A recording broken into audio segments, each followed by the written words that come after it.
bawing Surya Ratri ingkang kapradaningsih.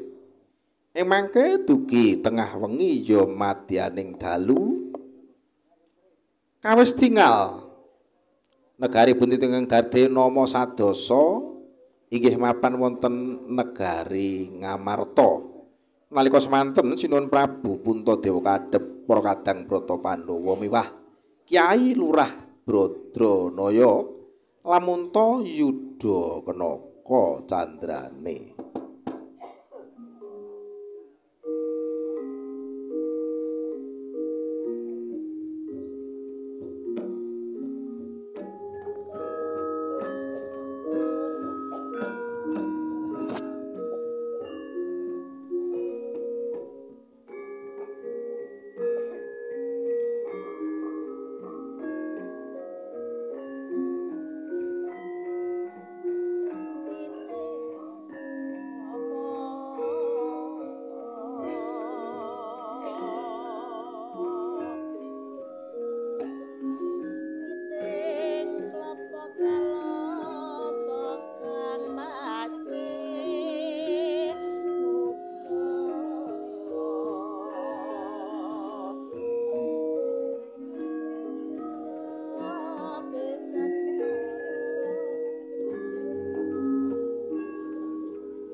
Mapan aning negari Ngamarta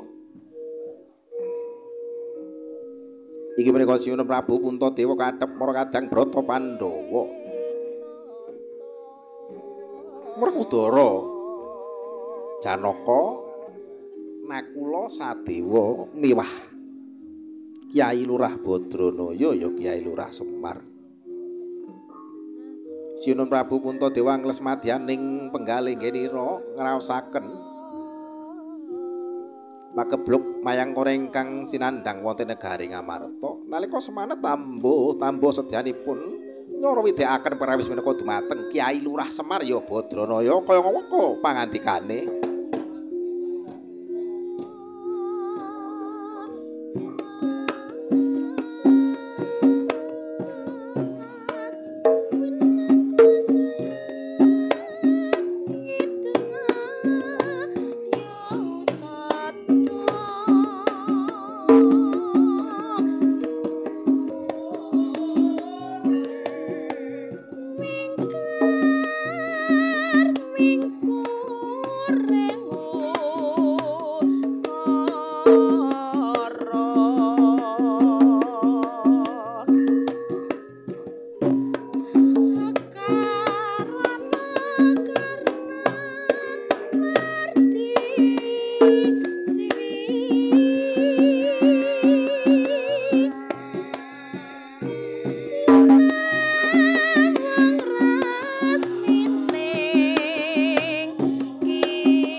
gaming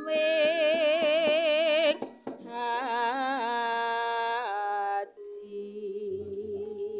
Asarya Partawa kasan waeka soma ya sang yang sang geni supradipta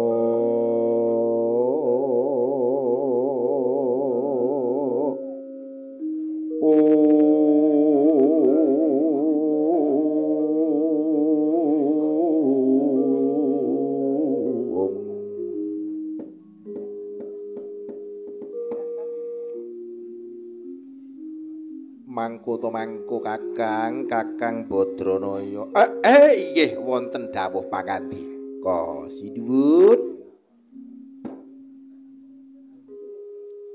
rikalenggan iki jeneng ingsun lan adi-adiku uga ngrasakake apa kang dirasakake para kawula awit mestine Kakang Badranaya wis nyurup-murupi kaya ngapa kahanane negara Ngamarta. Inggih. Begak kemal-kemal satu lita. Lae nggih. Sinuwun. Pancenipun urip nggih. Urip menika nuhoni dawuhipun ingkang maha urip. Urip menika tindakaken dharma lan karma. Dharma menika tumindak becik, karma menika pitukon. Sinten sing tumindak becik nggih bakal ngunduh becik, sinten ingkang tumindak ala nggih bakal ngunduh ala. Menika ingkang kenalane karma. Ning manungsa nggih boten dumugi semanten awit napa sedya menika namung anut purbane Gusti ingkang akarya jagat. Menawi rikalen menika paring pagebluk mayangkara dumaken sinten kemawon boten ngemongaken wonten ing negari Ngamarta nanging nggih ugi wonten negari-negari saklintunipun negari Ngamarta. Menika sampun marata. Ampun sangat-sangat anggenipun ngalih dipun tampi mawon kanthi sabar lan narima tertamtu ing mangke Gusti tetep badhe paring ridho badhe paring pitulungan tumrapipun para kawula. Iya Kakang Badranaya.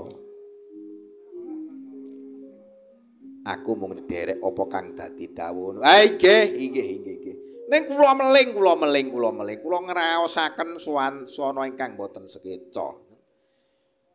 Wonten ingkang bebarung sinang bebarengan kalian wonten pagebluk mriku sajakipun wonten ingkang badhe nyulika tumindak cikara dumateng para Pandhawa.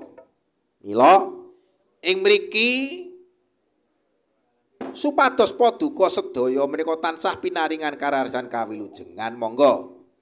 Idep ugi nak yenaken wujudipun nugraha ingkang badhe anyirep kang pun nang pagebluk paduka sedaya para Pandhawa kula singetaken wonten ing kancing gelung kula jak sowan dumateng ngarsanipun pukulun Sang Hyang Padawenang kejaba menika namung Ndara Werkudara kajibah tunggu praja mbok menawi wonten kraman ingkang badhe ngrebahaken negari menika saged kaunduraken.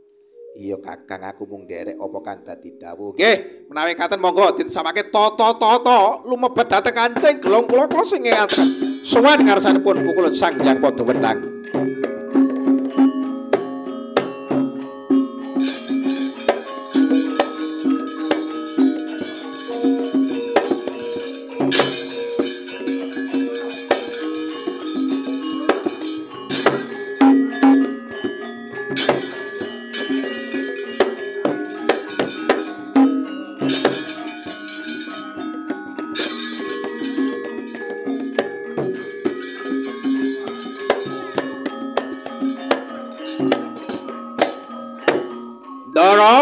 Dinten samangke monggo sami andum damel kula minggah kayangan jenengan ngunduraken menawi wonten kraman ingkang badhe ngrebahaken negari Ngamarta. Wah, Dewa Semar, dawuhmu bakal tak estokke. Ayo donga dina nggih, kula minggah kayangan.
edan